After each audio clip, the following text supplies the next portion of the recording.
নমস্কার বন্ধুরা, আমি আজকে বানাবো সয়াবিন আলুর তরকারি। এখানে 1 ঘন্টা আগে সয়াবিনগুলি ভিজিয়ে রেখেছিলাম, ভালো করে চিপে রাখলাম। আর এখানে আলু পেঁয়াজ রসুন সব কেটে রাখলাম। এখন কড়াইটা বসিয়ে দিলাম।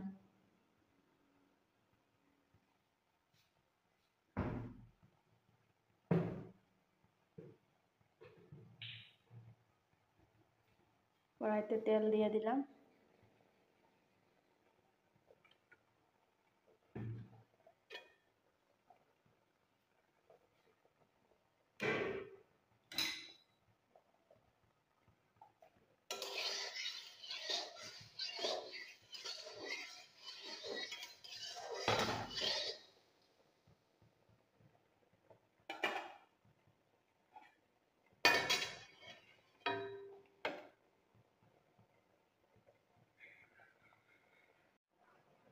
এখন প্রথমে পেঁয়াজগুলি দিয়ে দিলাম।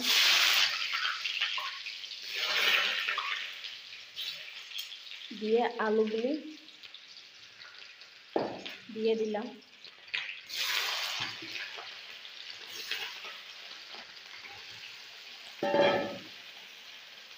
দিয়ে ভালো করে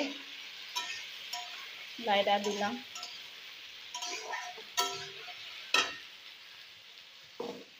আর এখানে আদা কাঁচামরিচ আর জিরা একসঙ্গে, গুঁড়া জিরে একসঙ্গে মিক্সচারে গ্রাইন্ডার করে নেব। এটা হইতে থাকো ভাজি।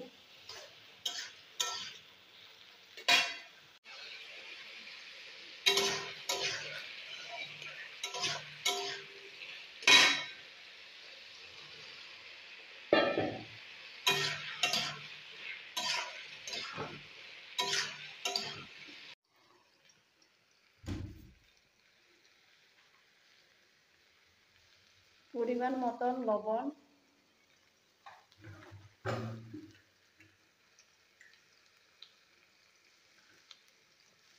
হলদি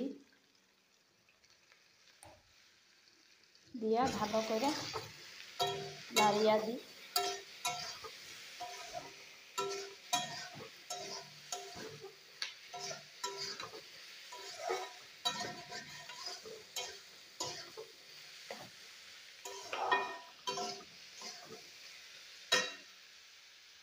আর এখানে মিক্সচারে যে করেছি এগুলো দিয়ে দিলাম।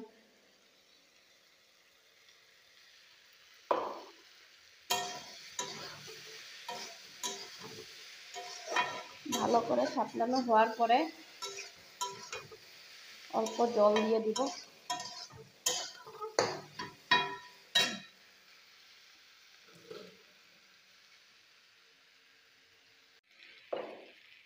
ভালো করে সাতলানো হওয়ার পর তরকারি টেস্টটা সাতলানোর মধ্যেই। যদি পট করে জল দিয়ে দিই সে তরকারিটা টেস্ট হইব না। যখন অল্প ভালো গন্ধ বাড়বে তখন ভালো করে জল দিয়ে দিতে লাগে।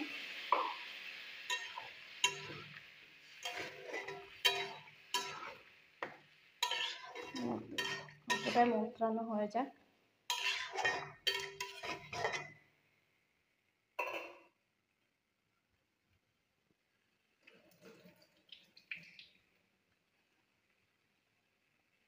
কে কে সোয়াবিন খেতে ভালো এইভাবে বানিয়ে খেও, ভালো লাগবে তোমাদেরও। মানুষে বলে না হাড্ডি ছাড়া মাংস, গরম মশলা সব দিয়ে বানালে বহুত টেস্টি হয়।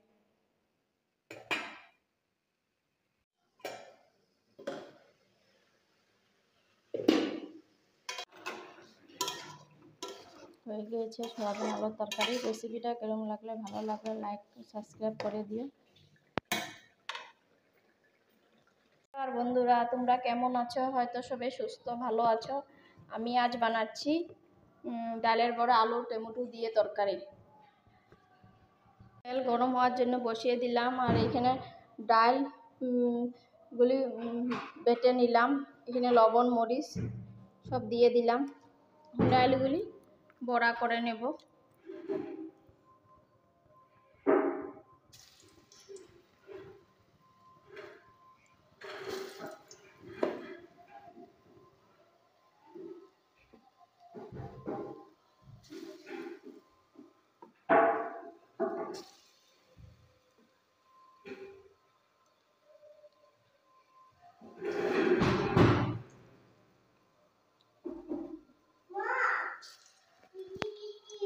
ডালের বড়াটা হয়ে যাক, তারপরে উঠিয়ে নেব।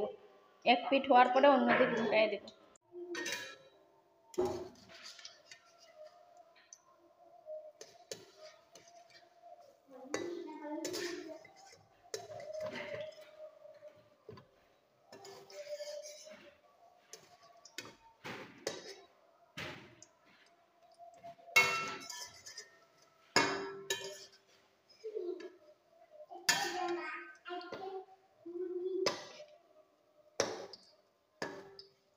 কয়েকটা হয়েছে, কয়েকটা হয় নাই। এখানে ডালের বড়াগুলি হয়েছে, এখন একটা একটা করে নামাইয়া লইলাম।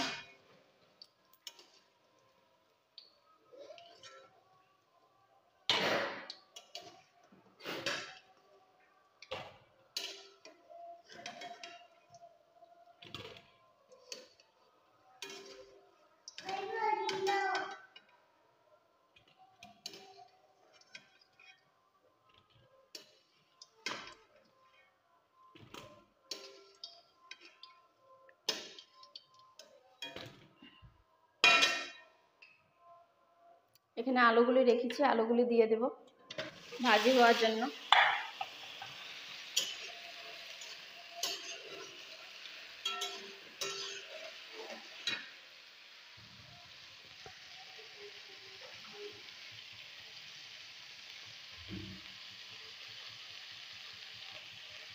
পরিমাণ মতো লবণ,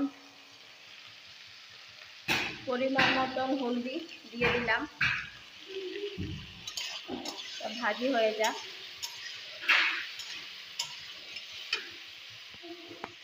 এখানে আলুগুলি ভাজি ভালো মতন লাল লাল হয়ে গেলে টমেটো দিয়ে দিলাম।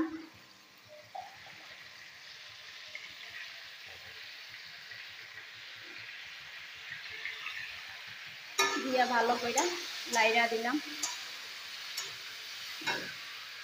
এখানে জিরা আর কাঁচামরিচ দিয়ে দিলাম।